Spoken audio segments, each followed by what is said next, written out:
গুছিয়ে আনতে আনতেই জীবনটা নিঃশেষ হয়ে যায়। একটা মানব শিশু হাঁটা শিখতে লাগে 2 বছর, মায়ের দুধ ছাড়তে লাগে 2 বছর। এরপরে তার পথ চলা শুরু হয়। স্কুলে ভর্তি হতেই তার বয়স হয়ে যায় 6 থেকে 7 বছর।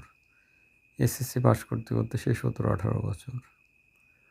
তারপর চলবে পড়াশোনা মাস্টার্স পর্যন্ত। এরপর চাকরির জন্য অন্বেষণ। কিছুদিন যেতে না যেতেই হঠাৎ সে লক্ষ্য করল যে তার বয়স 35। একটা দুটো বাচ্চা হলো, কিছুদিন পরেই সে মধ্যবয়সে। হঠাৎ করে সে লক্ষ্য করল সে 50-এ উপনীত। এরপরে আর হাতে সময় বেশি নেই। মৃত্যু চিন্তা, যেন সব কিছু কাল্পনিক এক ছবির মতো। আসলাম, দেখলাম, জয় করলাম।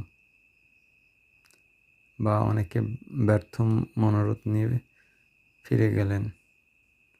অনেকেই শৈশবের দিনগুলো নিয়ে স্মৃতিচারণ।